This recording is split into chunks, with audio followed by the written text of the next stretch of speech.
My name is Matthew. I'm 30 years old, and last month I returned from an international business trip to discover my parents had tried to sell my apartment behind my back. No warning, no conversation, no apology, just a cheerful, "We sold your apartment." Matthew delivered by my mother like she was announcing a surprise vacation. Not a felony. I've always believed that hard work pays off. That belief carried me through college, where I juggled a full course load and 3 part-time jobs just to keep the lights on.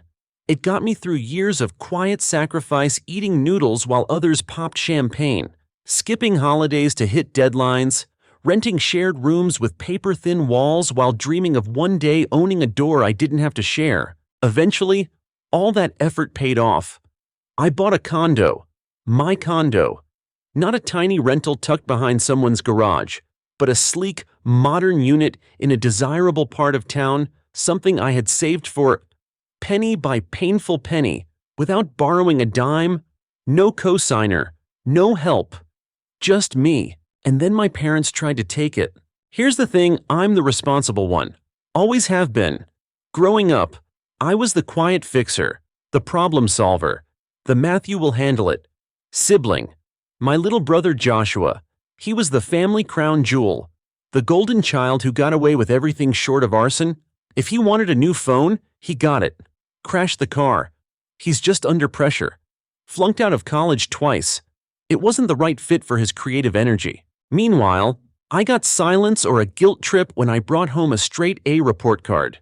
If I needed new shoes, I had to pick up extra shifts. I paid rent to live in my childhood bedroom while Joshua got an allowance for focusing on his art. I used to think, one day, when I'm out of this house, I'll be free. I was wrong. It started with a dream opportunity. My company offered me a 1-month overseas assignment in Europe meetings, networking, a chance to fast-track my career.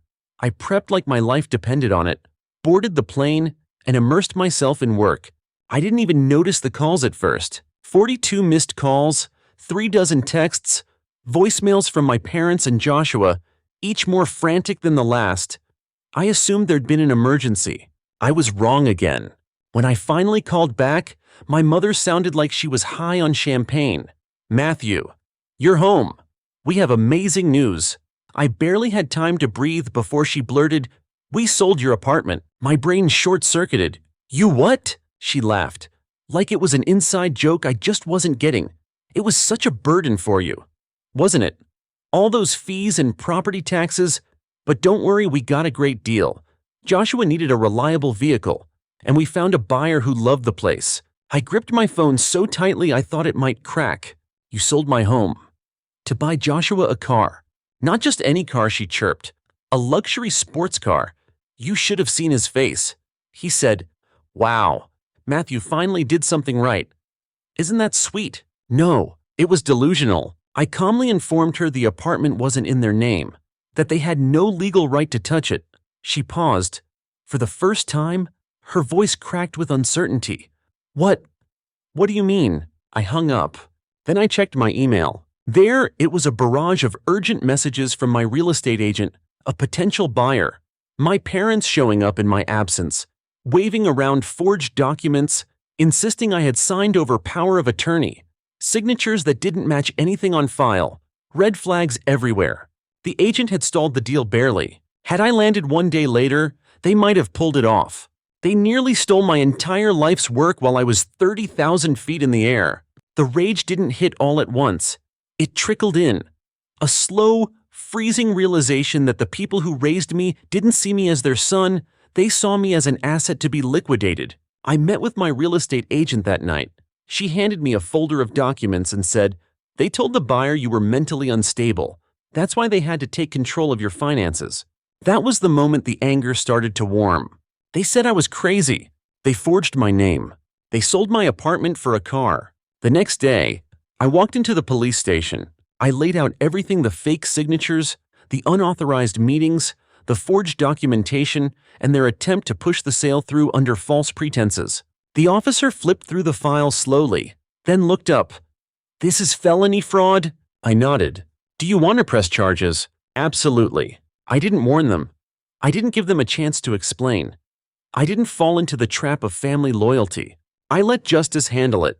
They were handcuffed outside my building 3 days later, still dressed for brunch, my mother shrieking at the officers while my father tried to reason his way out of it like he was asking for a parking ticket dismissal. Joshua was there too, parked in front of the building, polishing his new car like it was a trophy.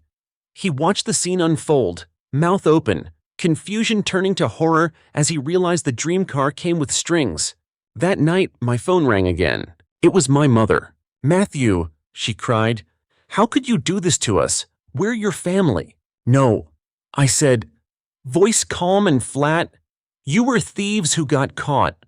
You're destroying this family." "No, you did that when you stole from me." There was a pause. "It was for Joshua," she whispered. Like that explained everything. "Exactly," I said, and hung up.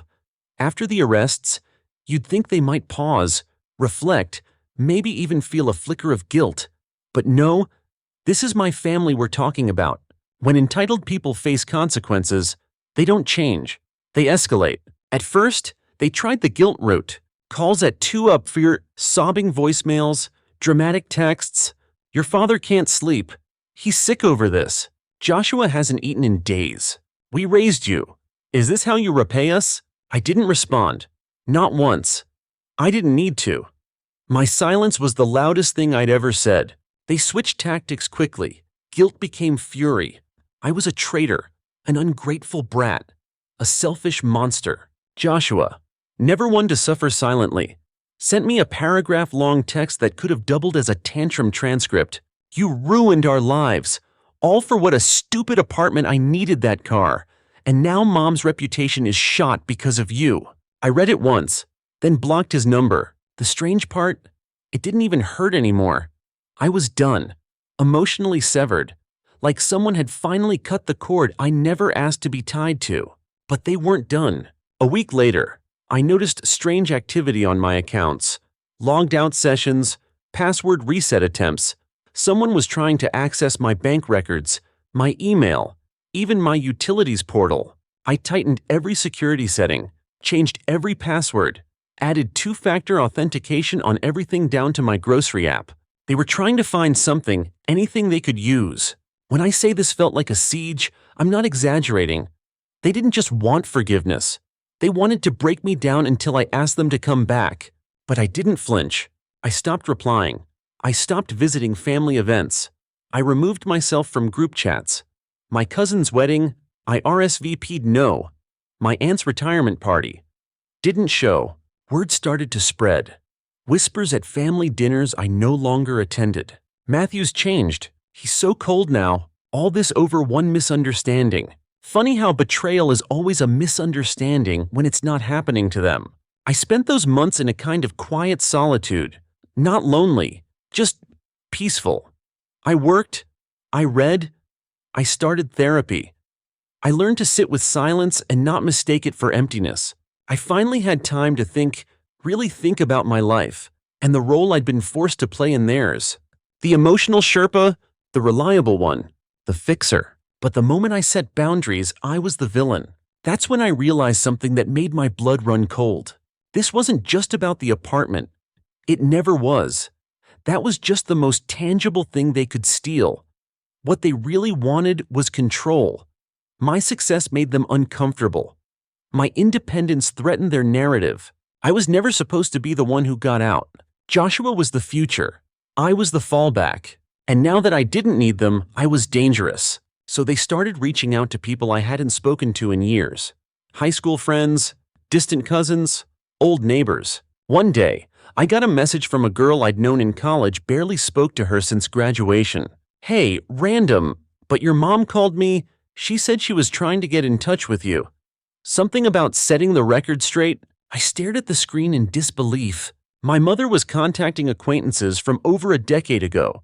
That's not normal behavior. That's desperation in designer lipstick. I replied simply, "Please block her. She's harassing people." A week later, I got a letter, not an email. A real, handwritten letter, cream-colored paper, cursive script, my mother's perfume faintly clinging to the envelope. It read like a monologue from a Lifetime movie. "Dearest Matthew, we understand your feelings of betrayal, but surely you must recognize the pain we were in. Joshua had been through so much. He needed help. We thought perhaps foolishly that you'd be proud to support him. Support. They tried to erase my name from the deed and called it support. The letter ended with, "Please, come home for dinner. Let's heal." I didn't reply.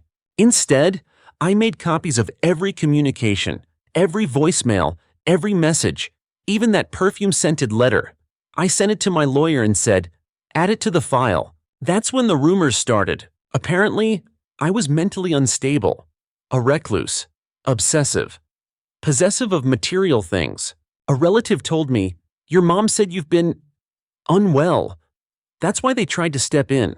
I laughed so hard I nearly dropped my coffee. Unwell, I was the most lucid I'd ever been. But that rumor, that was strategic. They were trying to build a narrative, one where I was too fragile to make decisions, and they were the noble parents protecting their troubled son. That rumor would have helped their case if it had gotten to the right ears sooner, but it was too late. The buyer had already given his statement to the police. The agent had filed her report. The forgery was confirmed by handwriting experts. My name was cleared before they even started their smear campaign. And then came the most pathetic moment of all. Joshua emailed me. He never emails. He can barely spell sincerely. Subject line, "Let's fix this." The body? Bro. This is out of control. Mom and Dad are freaking.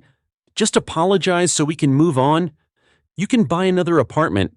No one has to go to jail. I stared at it for a long time. Just apologize. Like I was the criminal. Like their attempt to erase me from my own property was a minor hiccup. I didn't respond, but I did forward it to my lawyer. That was the day I knew this wasn't just dysfunction.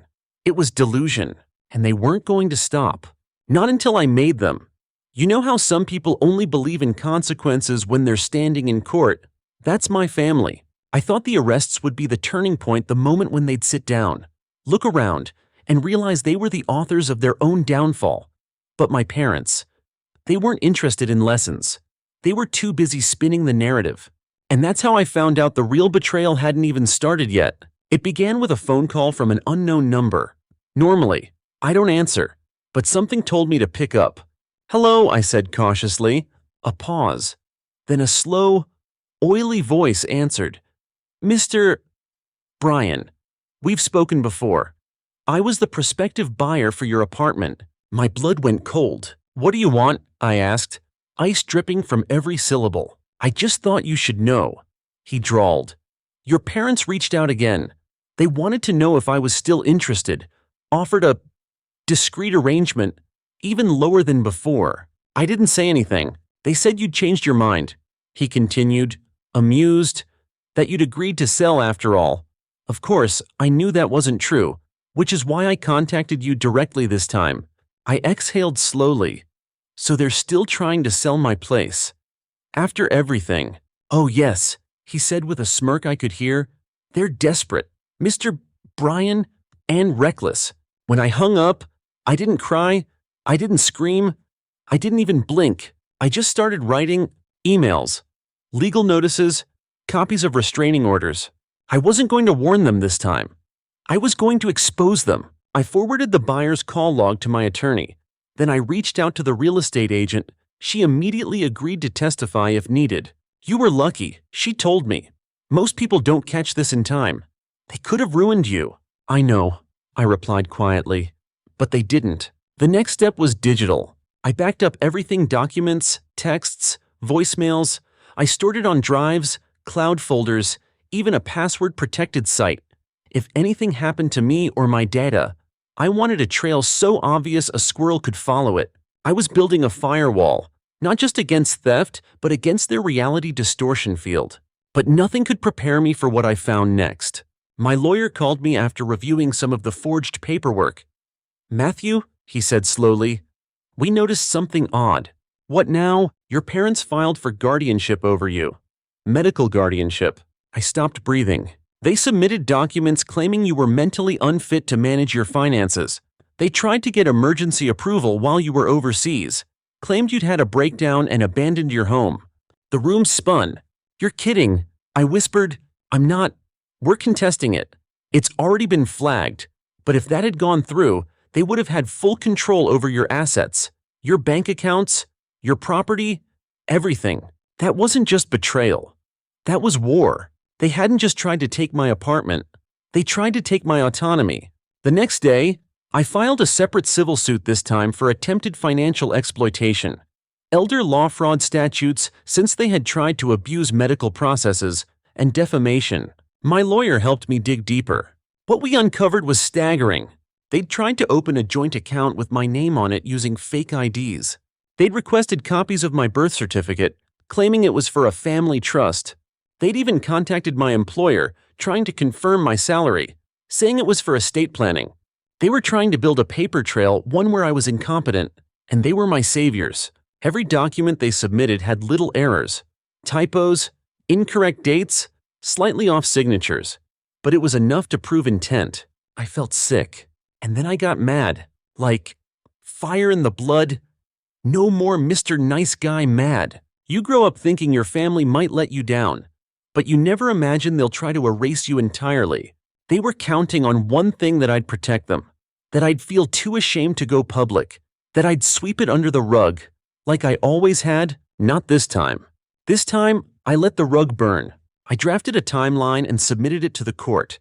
Each step, each fraud, each manipulation dated, backed up, cross-referenced, and then I made a decision I never thought I'd have to make. I went to the press, not tabloids, not gossip blogs.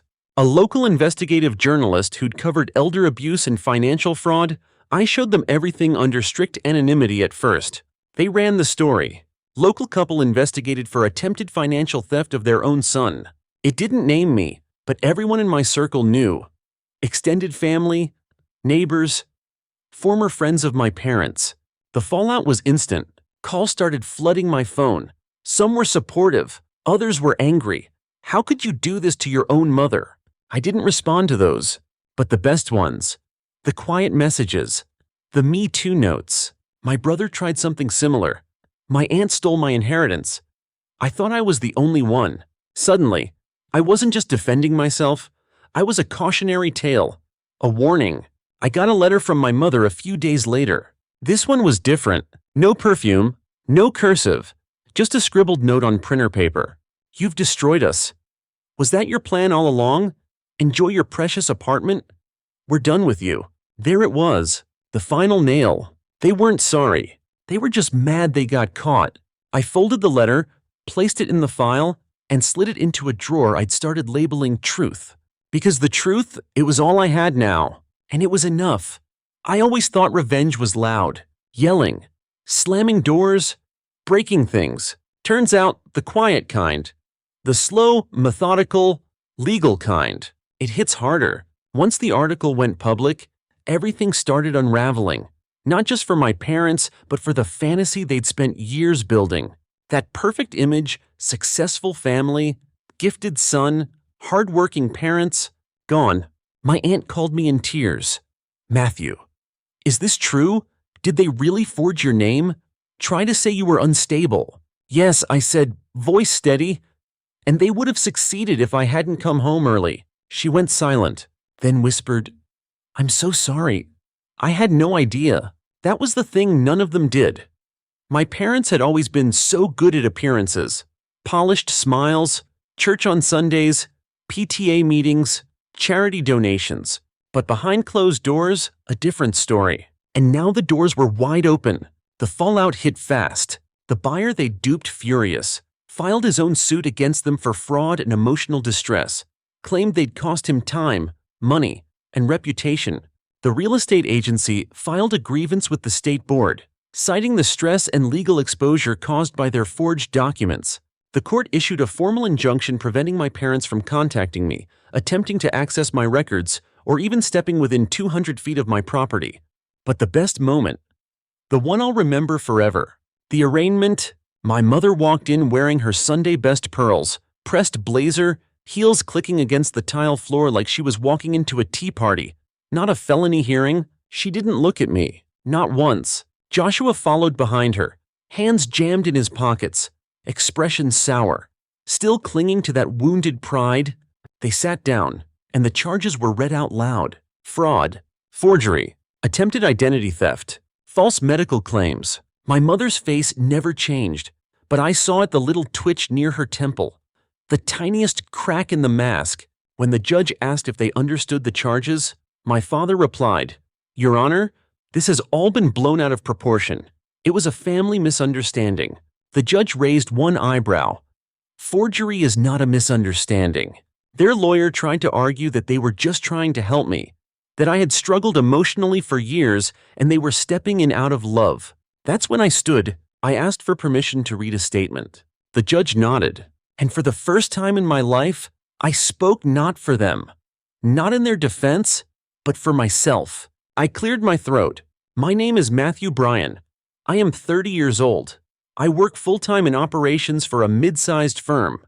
I purchased my apartment outright, no loans, no help. Everything I have, I earned. And yet, while I was overseas on business, my parents forged my name, attempted to sell my home, claimed I was mentally unfit, and lied to a potential buyer, all to get money for a car for my brother, Joshua. They didn't check in with me. They didn't ask. They made decisions without my consent, forged legal papers, and tried to erase my independence. This isn't love. This is control. And I will not be manipulated by it any longer." When I sat down, the courtroom was silent. Even Joshua looked shaken. The judge nodded slowly. "Thank you, Mr. Bryan." That day, the court ordered them to undergo psychological evaluations and financial audits. Their bail conditions included weekly check-ins, and the judge hinted that if more evidence came forward, jail time could be back on the table. When the hearing ended, my mother turned, for the first time, and looked at me. Her eyes weren't angry. They were empty, like she still didn't understand why this was happening, as if I was the one who'd changed the rules. Outside, reporters waited. I kept walking. I didn't need to speak. The truth was speaking for me now. Over the next few weeks, more cracks began to show. Joshua lost his job, turns out. Companies don't love hiring people who've been publicly named in felony fraud suits, even if they weren't formally charged. He called me once from a blocked number. I let it go to voicemail. "You think you won, huh?" he hissed. "You destroyed everything. You think this makes you better than us?" I didn't reply, but part of me wanted to say no. I don't think I'm better. I think I finally stopped letting you treat me like I was less. My father's financial consulting business collapsed. Clients pulled out. His license came under review. And my mother, she started a blog. No, I'm not joking. A real blog, with posts like "When your own child turns against you" and "Raising the ungrateful generation." She painted herself as a victim, a devoted mother betrayed by a selfish son, corrupted by success. Some of my distant relatives fell for it. They left comments like, "Stay strong, Mama." Some kids just forget who helped them. I didn't engage, but I watched, because for every post she made, more people started digging, sharing the article, asking questions, and slowly, her martyr act fell apart. Then came the letter from the DA's office. They were pursuing formal charges for the forged medical affidavits and power of attorney application. Apparently, the notary stamp used was stolen, another layer of criminality. My mother was indicted. Joshua posted a furious rant on social media, blaming fake news and toxic jealousy. It got taken down 2 hours later. And through it all, I stayed quiet, worked, went to therapy, sat on my balcony and watched the seasons change. My apartment, still mine, felt different now. Not just a home, but a fortress, a symbol. They tried to take it from me, and failed. But the real victory, they lost the thing they prized most, their image. That shiny, perfect mask, shattered by truth, and paper, and silence. It's been 8 months. That might not seem like much, but when you've spent your entire life orbiting a black hole called family obligation, 8 months of peace is a revolution.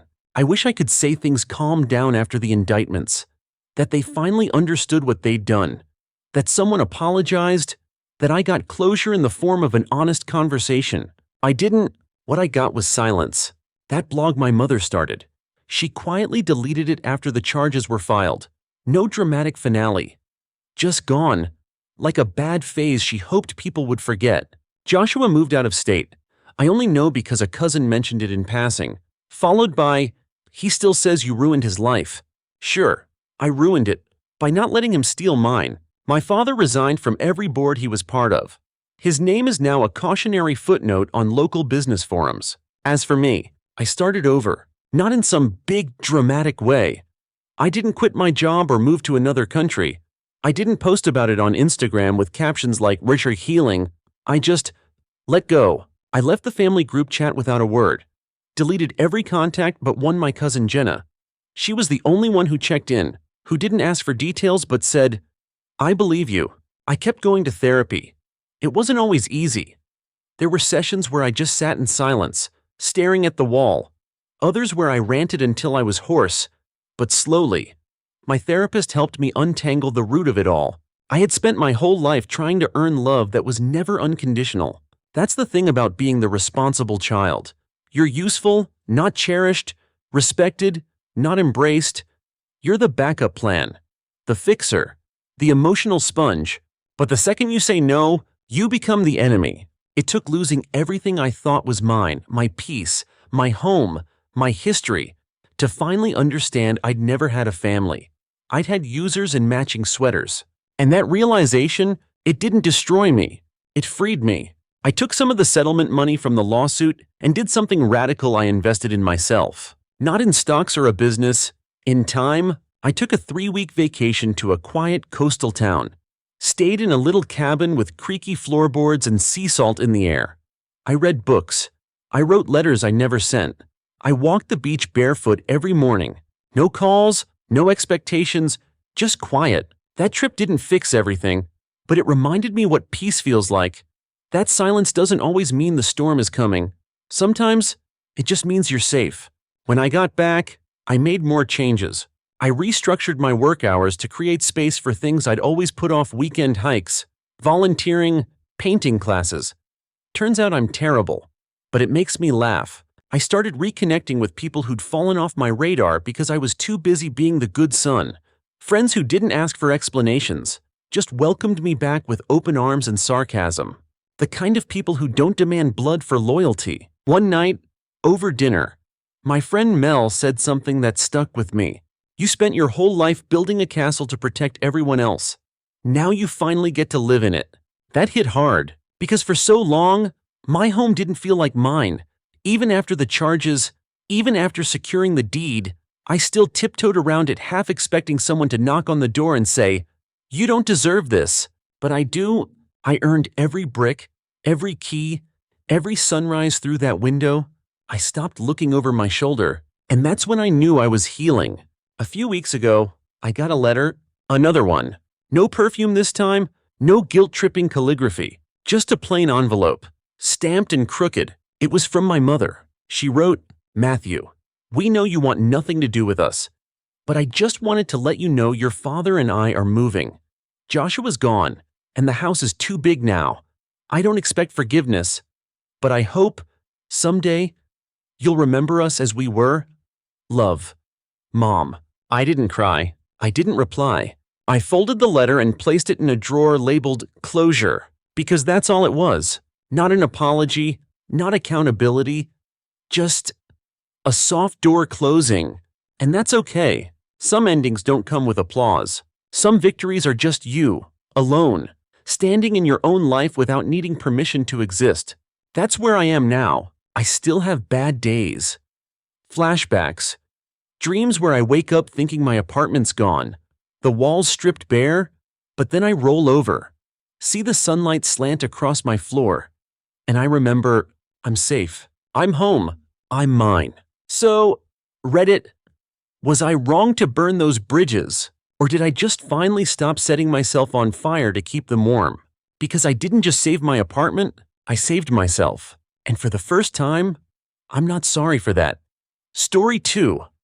I didn't come home to make a scene.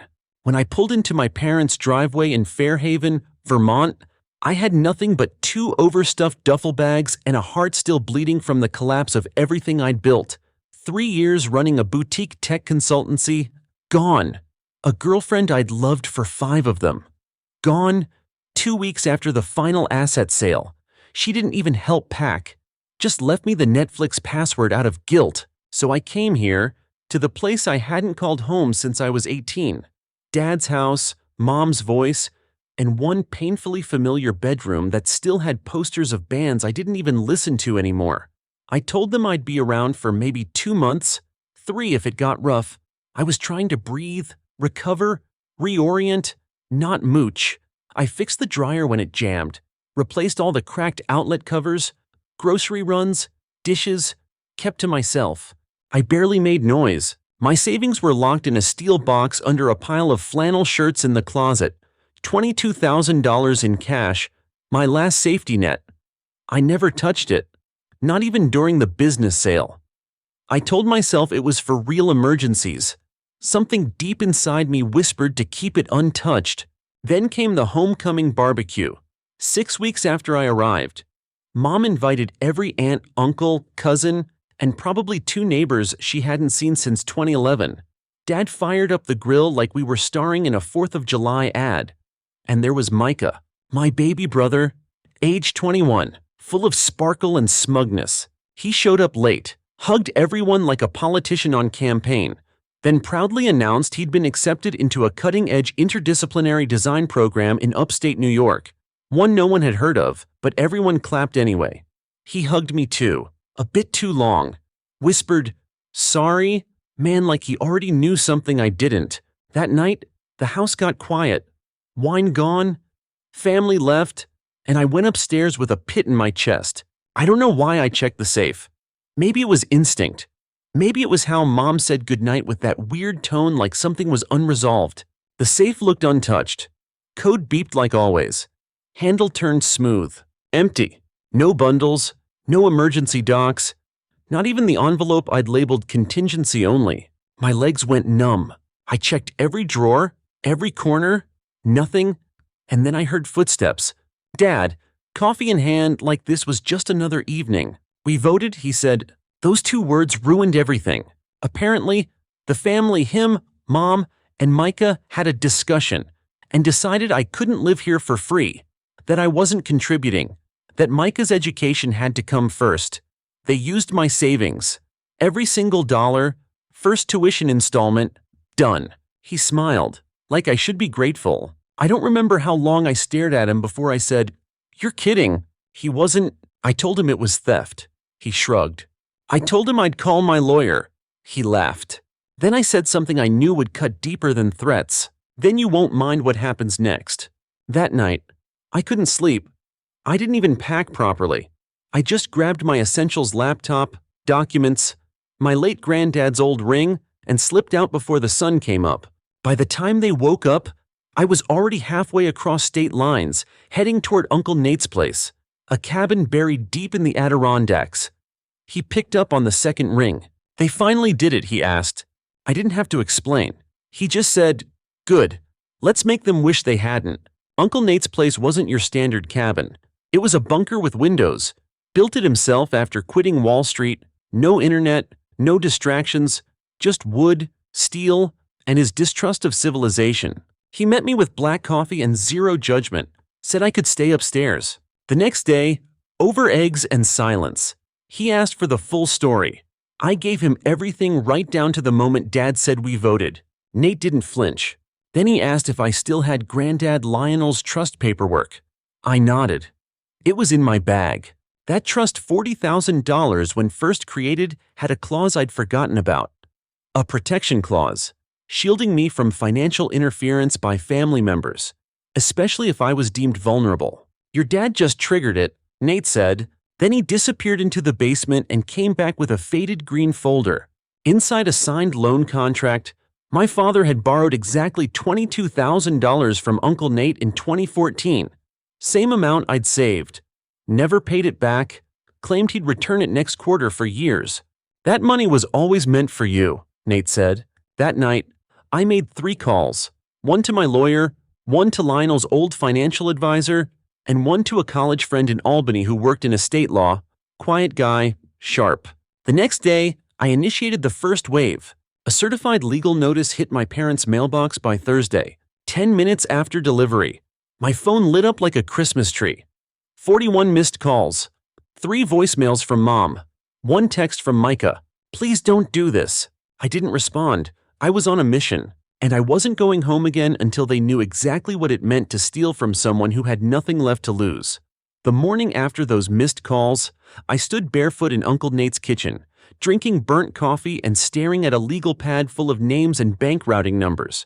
"You sure you want to go full nuclear?" he asked. I didn't even look up. "I'm not going nuclear," I said. "I'm going surgical." And that's exactly what it became. A campaign, not a tantrum. First target. The trust, my lawyer, Kendra, moved fast. Once she confirmed the protection clause had been triggered, the trust went under formal review. That meant everything tied to Grandpa Lionel's estate assets my parents thought they'd buried was now subject to audit. They had no idea how much Lionel had documented. Every favor, every side deal, including the luxury SUV they leased under his name a month before he passed, and the lake cabin they'd been quietly Airbnb-ing under the radar. Within 2 days, they got a letter from a forensic accountant asking for records. I didn't need to see their faces. I knew what they looked like. Cornered. Terrified. While that storm brewed, I made my next move. Back when I ran my consulting business, I created a shell entity for invoicing Alara North Systems. It had its own bank account, routing number, and tax ID. But here's the kicker. It was registered under Micah's name. Why? Because he once helped me test online payment systems and didn't want his real info floating around. So we used a dummy profile. I just never deactivated it. Guess what I found? 6 wire transfers, each under $2,000 labeled Education Reserve. The most recent $6,200, mysteriously dated 3 days after my savings went missing. I ran it past a contact in financial fraud enforcement. "You know this looks like aid laundering." "Right," she said. Exactly what I wanted to hear. I compiled everything: bank records, shell docs, trust clause triggers, and filed 2 anonymous reports, one to his university's financial aid department and another to the Department of Education. Within 48 hours, Micah's aid was frozen, pending investigation. By the 3rd day, his housing access was revoked, campus privileges suspended, his student portal locked. They told him not to return until the review was complete. He tried calling again. 6 times. Left a voicemail that cracked halfway through. I didn't steal it. Okay, I didn't even know what they were doing, please. Man, I listened to the whole thing, then deleted it. Next, Uncle Nate and I dusted off that IOU. We filed it with interest just over $28,000 now and submitted a lien against the house. Not the childhood home. The new one. The one they bought after Dad's big promotion. The one they were trying to list before retiring to South Carolina. Guess what happens when your property gets flagged for legal debt? You can't sell it. You can't refinance. You can't do a damn thing with it except sit and watch as it quietly bleeds value. 2 days later, I did something I swore I wouldn't. I drove past the house, just to look. Dad was in the front yard, yelling into his phone. Micah sat on the curb, slumped. Mom, on the porch, eyes hollow, face in her hands. That's when I saw it, the black SUV. License still in Micah's name, co-signed by Dad. I remembered Mom calling it a graduation gift. After a quick public records search, I found something else. They'd listed it on student aid forms as an educational necessity. I compiled that too. Filed a new tip this time with the IRS. Because misuse of federal student aid, that's not just unethical, it's a felony. While I waited for that to hit, I played my final ace. Uncle Nate had an old VHS tape labeled July 2004. I popped it in out of boredom. It showed a campfire, cousins running around, and then Dad half drunk talking to my uncle. I could rob my kids blind and they'd never see it coming, he said, chuckling. I digitized it, sent a copy to my lawyer, sent another one to a journalist friend in Portland who ran a blog on family fraud. They ran the piece the next day. Family funds, fraud, and a father's lie. It spread like wildfire. First Reddit, then TikTok, then a regional news station. Within 3 days, my dad was suspended from his firm. By the end of the week, the neighborhood group chat had screenshots of the article. Even his golf buddies started ghosting him. That's when the last piece fell into place. Micah showed up at Nate's cabin. I didn't answer the door. Nate did. "He's here," he said, and walked out. Micah stood there like he hadn't slept in days. No arrogance, Just hollow eyes and clenched fists. "Do you hate me?" he asked. I didn't answer right away. "I don't," I said finally, "but I'm done pretending any of you ever saw me." Then he handed me a letter, typed, dated 2011, from Dad to Grandpa, a full confession, $4,000 borrowed, a line that said, "Please don't tell Nate or Alex, it would break them." I sat down and read it 3 times. This wasn't about tuition, or fairness, or some misguided attempt to help Micah. It was about control, ego, the same game he'd played for decades, dressed up as family decisions. Micah left without asking for forgiveness. That was the only smart thing he did. Later that night, Nate poured 2 shots of bourbon. "One last move?" he asked. I nodded. "Let's finish this." When Nate said, "Let's finish this," I thought we were talking about legal filings. Turns out he meant reputational warfare. He handed me a flash drive and said, "If you really want to twist the knife, you need to show them the legacy they tried to bury." It was full of records, emails between my dad and financial planners, memos where he borrowed from Grandpa Lionel's accounts, a scanned copy of a power of attorney transfer request never signed, meant to grant him access to Lionel's assets months before the man passed.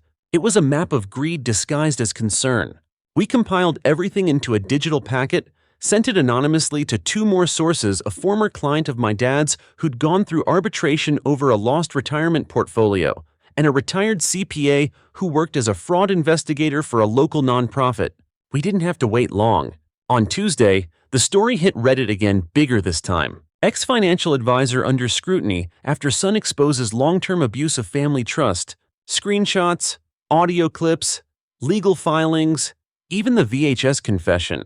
The post exploded. Thousands of comments. People who'd been scammed by relatives. Former clients sharing vague, ominous stories. One woman said she remembered my dad from a company seminar where he joked about repackaging risk like wrapping a Christmas gift. By the end of the day, Dad's name was trending in a state subreddit. Not in a good way. The fallout was instant. His firm severed ties, his LinkedIn disappeared. A neighbor who once invited him to every wine night posted, "I guess we never really know people." Brutal. And Micah. He went completely silent, which only made what happened next hit harder. A letter arrived at Nate's cabin. Certified, legal stationery. My mom had filed a motion, not against me, but against the trust. She was trying to argue that I'd manipulated the terms, that Grandpa Lionel had clearly intended the funds for family, not litigation. The irony of it almost made me laugh. Nate looked at the envelope, then said, "She's playing defense." Good, but I wasn't done yet, because I still hadn't gotten the money back. Remember that mystery wire transfer I found linked to Micah's fake aid account? I finally traced it. A dormant sub-account under Micah's name in a regional bank in New Jersey. $19,496.88. Every penny had been funneled through reserve scholarships and emergency tuition disbursements, none of it tracked by federal channels. I called the bank, posed as Micah, and reset the online access using basic identifiers. Birth date, address, the usual. It was mine. I knew it. The memo line on one of the deposits said, "As Reserve Fund." My initials. They hadn't even tried to hide it. I printed every document, screenshot every log, and filed an official claim for restitution through my lawyer, citing misappropriated assets protected under the trust clause. But I didn't wait. I went to the house. I knocked. My mom opened the door like she'd seen a ghost. Pale. Smaller somehow. "I need to talk to him." I said. She didn't call for him. She didn't say a word. Just turned and walked back inside. My father came to the door with arms folded like a man who still thought he had something to bargain with. "I know about the account." I said. "I know it's still there. I want it wired back within 48 hours. No games, no notes, just the money." He didn't respond, so I handed him a letter from the estate's legal team outlining the full scope of asset audits to come. Every house, every car, every gift to Micah, it all gets opened. I told him, "If you want to avoid criminal charges, I suggest you move fast." I left without waiting for a reply. 2 days later, $18,000 hit my account. Clean, no message. But I wasn't satisfied. Not because I wanted more, but because he didn't do it out of remorse. He did it out of fear. And fear. That was my domain now. That night, around 2 a.m., I got a text from Mom. He's going to post about you. I didn't understand. Until I did. At 4:17 I got a message from someone I barely knew in high school. Dude, is this your dad? Attached a Reddit post from a throwaway account. Title: My son is destroying our lives, parents beware. It was a manifesto. He painted me as an ungrateful parasite who leeched off them for months, refused to work, stole family funds, and used shady lawyers and manipulative tactics to ruin his brother's future. He called Uncle Nate a bitter loner with an axe to grind. The kicker: if anyone knows how to legally disown a 27-year-old adult child, message me. I didn't reply. Reddit did that for me. In the comments, links to the news articles, screenshots from the investigation, photos of the trust clause.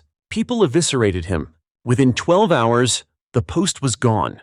The account deleted, but I saved it, just in case. And that was the moment I realized something. I wasn't angry anymore. I was tired. Not broken. Just done. Done playing defense, done waiting for apologies, done letting them define me. So I did what I'd been thinking about for weeks. I changed my last name. Legally. Just a few signatures.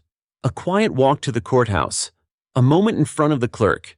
But when I stepped outside, it felt like breathing fresh air for the first time in years. 2 days later, I moved into a small studio apartment in Albany. Nothing fancy, just clean floors, a fire escape, and a key no one else had.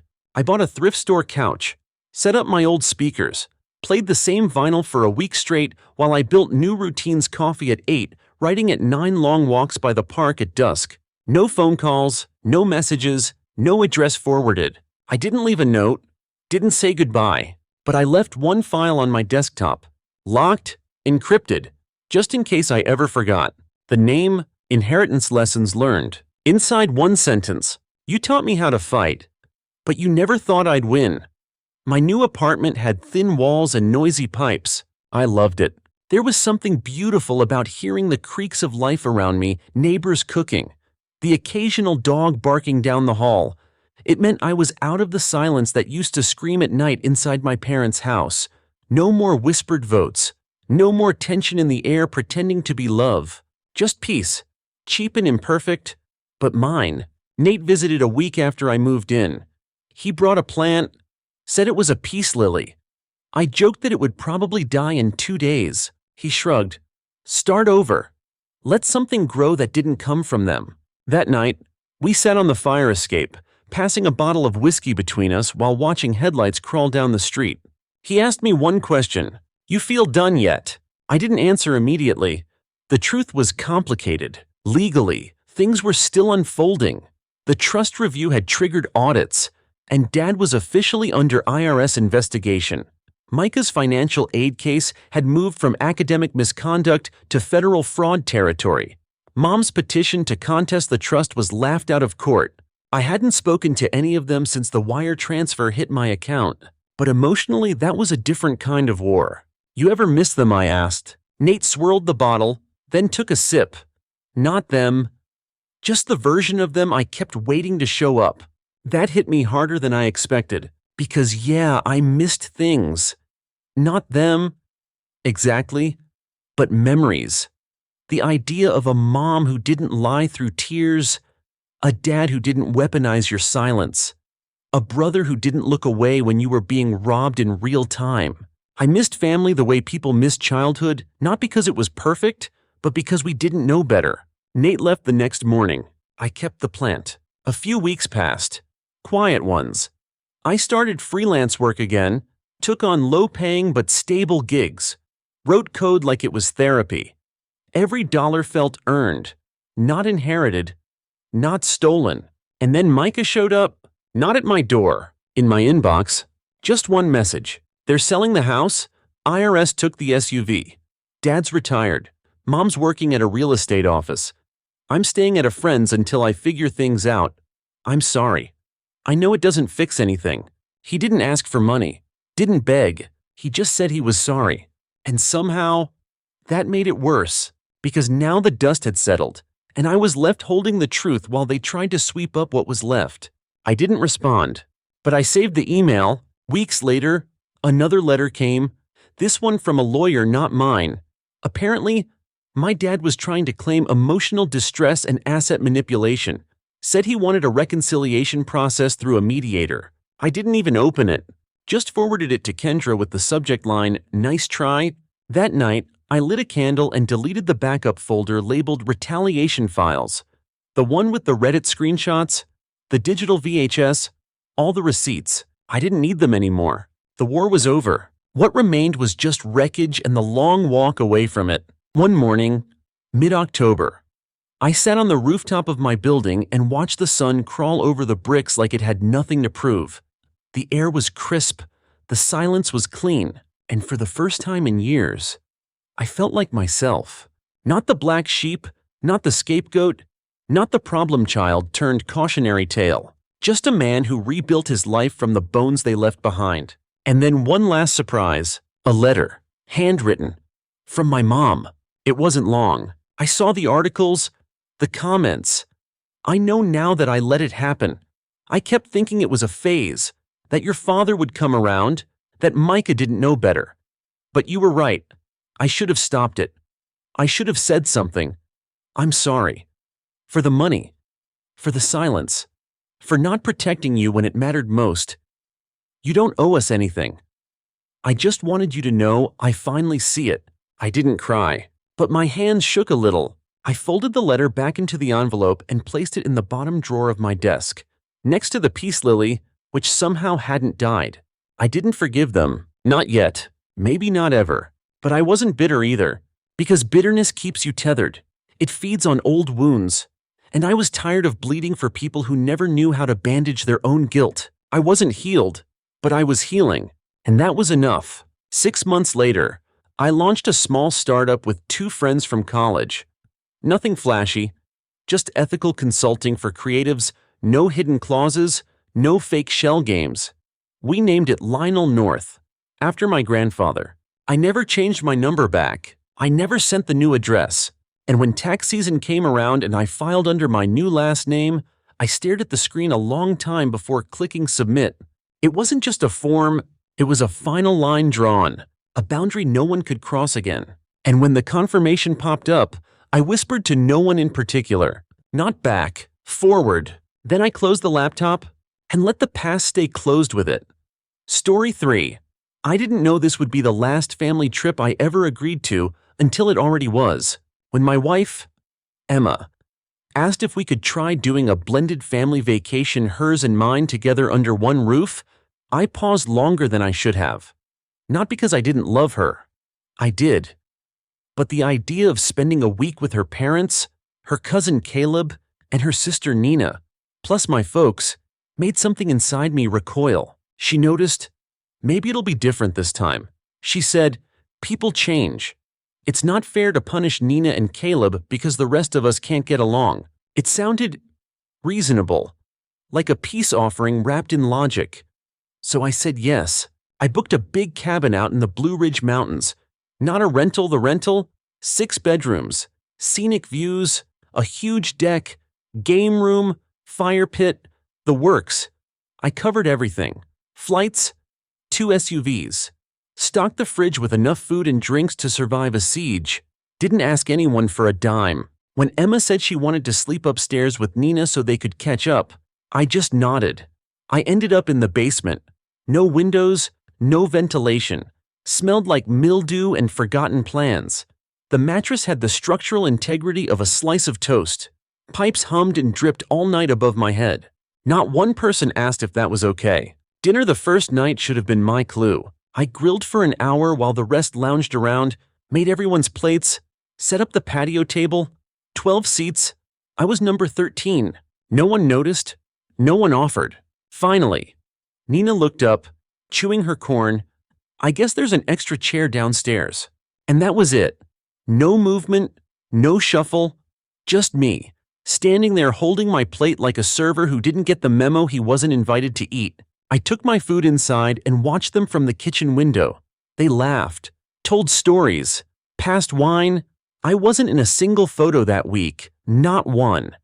Every hike, every board game, every sunset selfie I was conveniently out of frame. Even Emma. She said things like, "Don't make it weird. as if my absence was something I chose.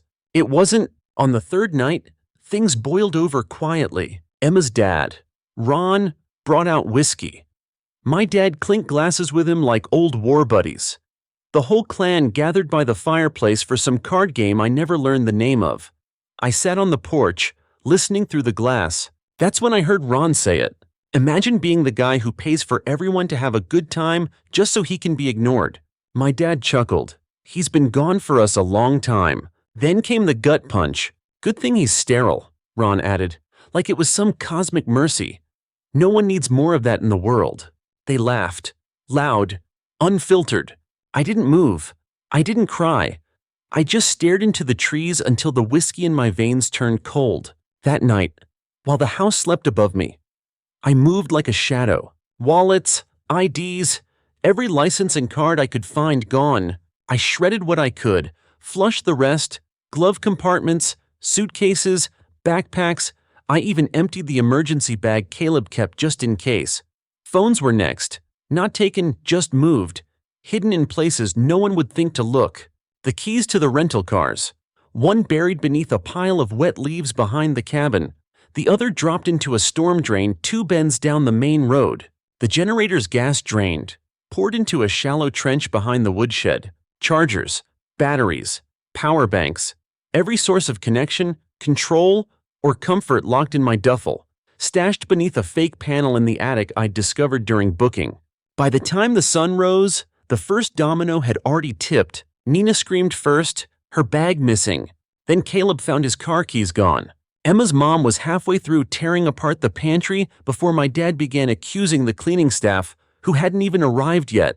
Ron stood in the driveway in his socks, holding his useless phone up like it might catch a signal through sheer will. Emma looked at me confused, not yet suspicious. I sipped my coffee and waited. They thought they'd been robbed. By noon, they were accusing each other. No one had ID. No one had a working phone. The landline blinked, red cable severed. The router unplugged and missing half its wires. Ron tried to hike down the trail. 5 minutes later, he returned. Furious. The marker at the fork was gone. I'd tossed it the day before. Caleb reached for his emergency GPS. Gone. Along with his phone. Along with everyone's. They asked me if I'd seen anything. I smiled. Maybe check the basement. They didn't laugh. That night, it got colder. I knew it would. I checked the forecast. That's why I hid all the heavy blankets in a locked crawl space above the attic ceiling. My dad tried to light a fire. The logs were soaked. I made sure of it. The lighter fluid vanished. They burned napkins instead. No one slept well. The second day was delicious. Ron cornered me in the kitchen, trying to get answers. I looked at him and said, "Funny how quick you are to assume it was me." He backed off, but not for long. Someone discovered the tampered generator that afternoon. Panic turned to fear. No one said it out loud yet, but they knew no help was coming. I'd booked the place under a fake name through a third-party site. The GPS coordinates were deliberately off. This was the kind of cabin you couldn't just stumble into. That night, I waited until they were asleep. Then I flipped the main breaker. Darkness swallowed the cabin like a mouth. Within seconds, the screaming started. Flashlights didn't work. Batteries were gone. The emergency lantern had water inside.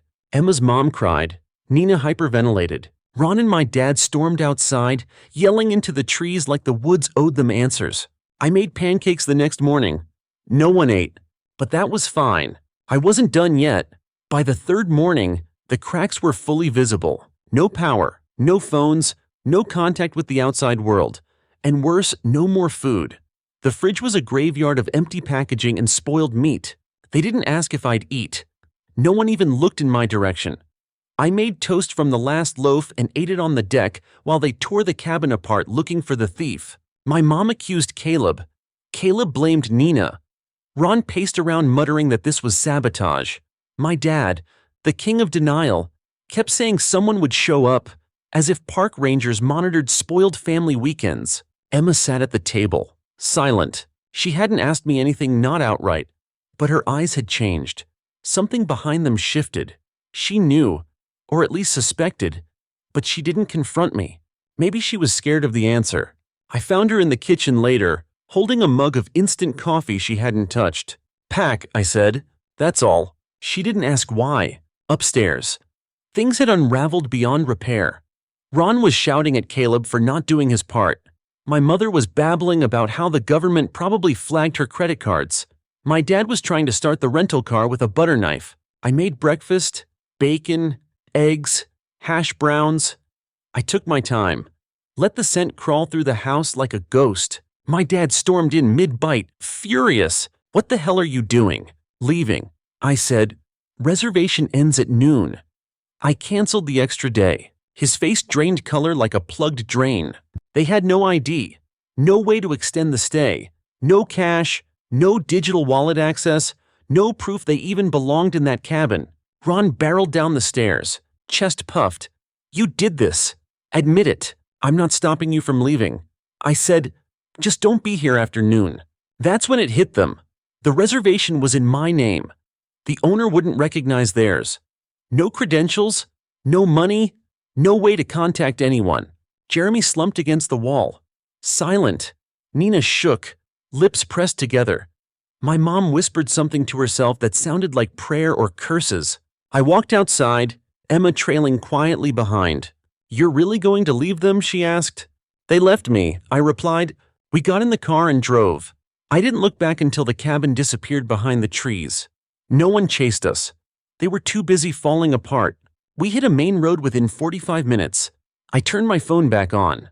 37 missed calls, all from unknown numbers. Park services, local law enforcement, even the cabin owner. I ignored them all. We booked a resort 2 towns over. Remote, but civilized. Hot tub, king bed, lakeside view. I paid cash, used a burner phone to book the room. That night, Emma sat on the balcony, wrapped in a hotel robe. She didn't speak much, just watched the moon reflect on the water like it held answers we didn't have the courage to ask. My real phone buzzed on the nightstand, vibrating like a dying insect. I let it. Calls, texts, voicemails. Someone tried to FaceTime me around midnight. I assumed it was the cabin owner or Ron, maybe, hoping to pin this on me, hoping I'd care. I didn't. I turned off the phone and dropped it in the drawer. They were still up there. I imagined, still yelling, still blaming each other, still trying to make sense of a mess they didn't realize had been made for them. And I was drinking bourbon in bed, laughing at a bad action movie like it was the funniest thing I'd ever seen. This trip cost me $8,000. It was worth every cent. After we checked out, things got quiet. Like really quiet. No messages, no new calls. I didn't post anything, didn't tag anything. Let the internet forget I existed for a while. Emma tried, once or twice, to ask what came next, but she already knew. You don't just go back after this. One afternoon, I turned on my phone again. Voicemails stacked like bricks.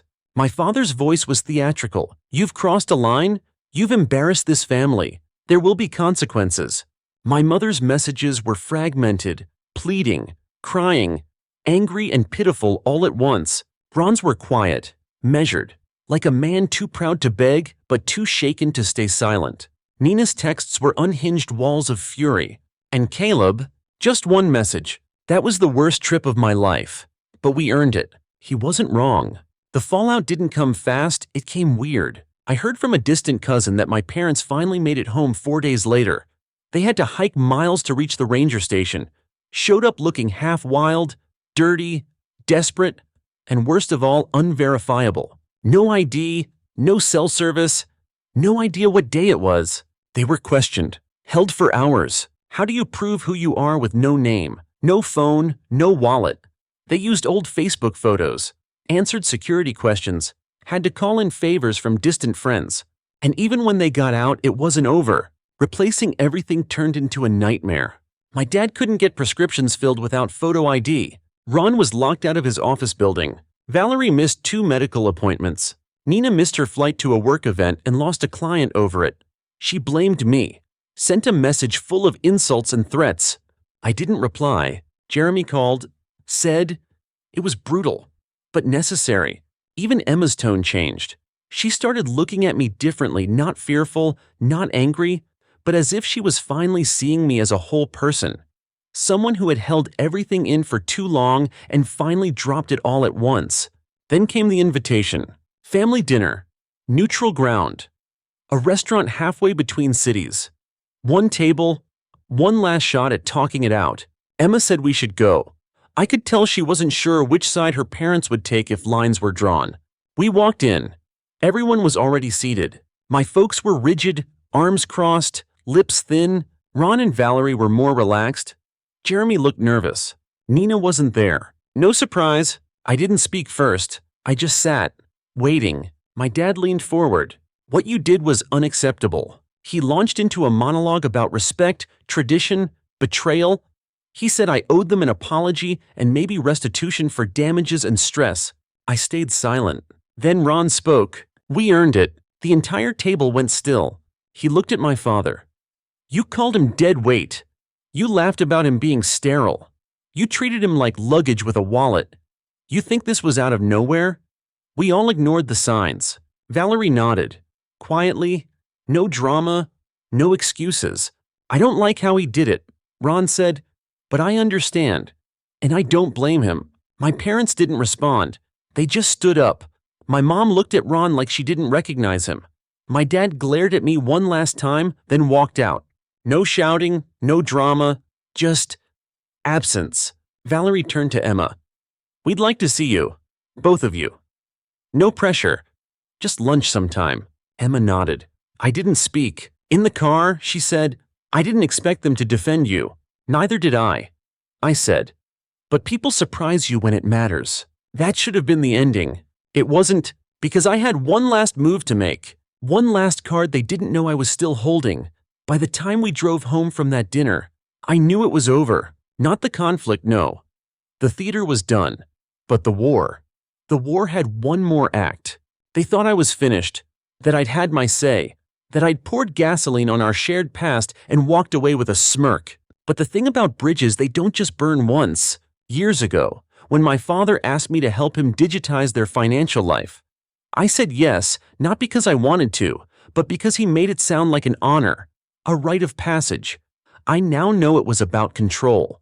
He didn't trust anyone who knew how spreadsheets worked unless he raised them. So I did it. Set up password managers, consolidated tax records, uploaded bank statements, scanned IDs, real estate titles. Everything went into a cloud backup I managed. They never bothered learning the logins. That was my job. And I waited. After the trip, when the silence had spread like fog across our family name, I opened my laptop. I logged in for what I knew would be the last time. Did I hack anything? No. I didn't need to. They gave me the keys years ago, confident I'd never use them for anything but their convenience. I downloaded everything, then deleted every backup, removed password recovery options, changed security questions, scrubbed device history. When they finally tried to log in, nothing worked. Their digital lives vanished like chalk in rain. But that wasn't the masterpiece. Their vacation home, a lakeside property inherited from my grandfather, was the real gem. Years ago, my dad quietly forged a document removing my grandfather's name from the title when dementia started to set in. He filed it behind our backs, claimed it was for estate efficiency. I scanned the original deed back then, kept it, waited. Now, I filed a quiet title action in the county where the house was located, flagged the newer document as potentially fraudulent, provided the original as a counter-record. Within days, the title was frozen. Sale attempts suspended. Any transaction had to wait for legal verification. I didn't use my name. The forms were anonymous. The paper trail tight. Meanwhile, they had just started listing the house with a realtor. I imagined the phone call. The way my dad's voice must have cracked as he was told the title was in question. A few days later, I got a voicemail. His voice, measured, cold. I know what you did. You think this is the end? You think we'll just sit here and let you destroy what we built? I saved it, laughed at it, because I hadn't touched their money. I hadn't slandered them publicly. I hadn't even returned fire with fire. I simply removed the illusion of control. They had made me into a tool. Now they were afraid because the tool finally moved on its own. Emma never asked what I was doing. I think she understood the answer would scare her, not because it was cruel, but because it was methodical. One evening, she looked at me differently, not with love or fear, but respect, as if she saw all of me, for the first time, not just the man she married, but the man I became in the shadows. That week, we received a small white envelope, a dinner invitation. Ron and Valerie. No strings, no expectations. We accepted. It was calm, almost gentle. They didn't ask about the cabin. They didn't ask about my parents. They just listened. Asked about our jobs, Emma's health, the things normal people ask when they care. Ron even apologized. Not with flowers or some dramatic speech. Just 4 words. We treated you poorly. That was enough. Later, he helped me put up shelves in the garage. Brought his own drill. We didn't speak much. Sometimes silence says more than confession. The real surprise came from Jeremy. He called one night. I didn't know how bad it was for you, he said. You saw enough. I replied. Yeah, I just didn't want to admit it. I thought keeping quiet meant staying neutral. It didn't. I said, but thanks for calling. That night, Emma came home from therapy, her idea, not mine. She sat beside me and said, I didn't stand up for you. I let them make you a background character in your own story. I didn't respond. She continued, I won't do that again. Then came the news. 1 week later, on a cold Wednesday morning, Emma stepped out of the bathroom holding a small plastic stick. 2 lines. Pregnant. We sat on the floor for a long time. Not scared, not crying, just still breathing. She looked at me and whispered, They don't get to be part of this. No, I said, they don't. We didn't tell anyone. Not at first. We wanted this space to be ours before the world tried to shrink it. It felt like closure, not revenge, not justice, just beginning, then the final ripple. The county clerk called. Their investigation into the lake house deed was complete. The original co-ownership had been validated, the forged version disqualified, the sale blocked. I didn't need the property. I just needed the lie exposed. My parents went silent. No rebuttal, no apology, just absence. And for the first time in my life, that silence didn't hurt. It healed. Emma and I took a trip that weekend. Not to the cabin, not even near the mountains. A new place. We stayed in a simple inn by a quiet river, walked without schedules, ate without tension, slept like we hadn't in years. One night, she asked, Do you feel free? I said, Not yet, but almost, she replied, and smiled. 7 months later, our world looks nothing like it used to. The quiet stuck around, but not like a void, more like a clean slate. No surprise visits, no veiled insults, no monthly guilt texts. My parents still vanished. I haven't heard a word from them since that last voicemail. They're out there, I assume, living with their ghosts, telling their own version of the story to whoever still listens. The truth is, I don't care. That silence isn't punishment anymore. It's peace. Apparently, they eventually sold the lake house after the title freeze was lifted. I know because someone from the county office left a voicemail, thanking me for submitting the documents. Turns out, I wasn't the only one questioning the legitimacy of the paperwork. My guess. They sold it cheap, quick sale, quiet, just to get it off their hands. They used to talk about retiring there, spending summers by the water, grandkids running barefoot through the yard. Well, not my kids. Rick and Valerie, surprisingly, have kept in touch. They've transformed from in-laws to something more human flawed, but trying. They visited in October, brought sandwiches and a bottle of decent wine, asked about the nursery, about work, even helped paint a spare room we've been slowly converting. Rick never brought up the cabin. Never mentioned the cabin keys I dumped into the woods or the rental SUVs that never made it back to the airport. He just looked at the finished wall and said, Not bad for someone they said couldn't hold a hammer. We laughed. That kind of laugh that fills in the cracks without fixing them, but still makes the room feel warmer. Then there's Jeremy. He sends book recommendations now.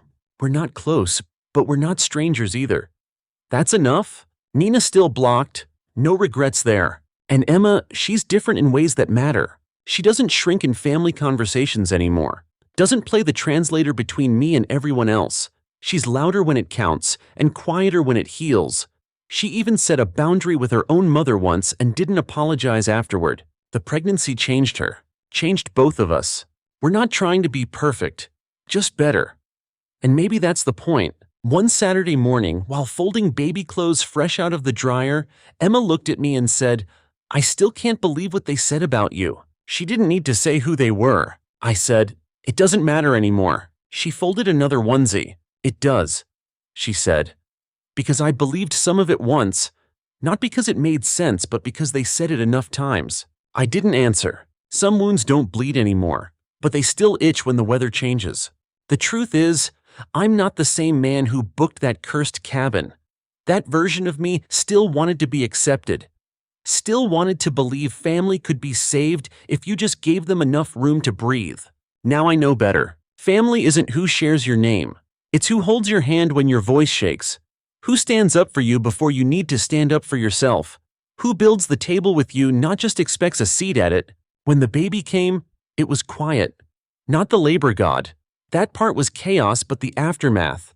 Just Emma, the nurse, and me. No flowers from my parents. No calls. Just silence. And I loved it. We named her June. After the month we met. After the warmth. After everything bloomed. She has Emma's eyes. My hands. A quiet laugh that makes everything else stop. One night, while Emma napped, I held June by the window, watched the snow dust the rooftops. My playlist was playing in the background, an old jazz track my dad used to like, and I thought, this is what legacy really is. Not properties, not names and documents, just this moment, this breath, this life. We still haven't told anyone on my side of the family. They don't deserve to know. Maybe one day June will ask about grandparents, about why we don't go to big holiday dinners or why no one sends birthday cards from grandma and grandpa. I'll tell her the truth, but only the parts that matter. That love should feel safe. That silence can be healing. That standing up for yourself might cost you everything that hurts and give you everything that matters. She'll understand. Emma asked me recently if I ever miss them. If I ever wonder what would have happened if they apologized, if they changed.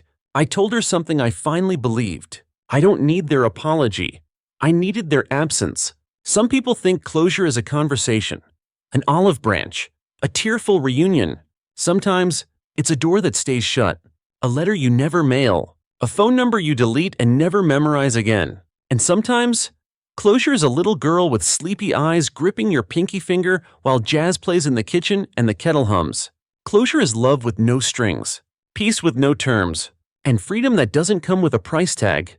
This story isn't about revenge anymore. It's about reclamation. Not of what they took, but of who I became when they were gone.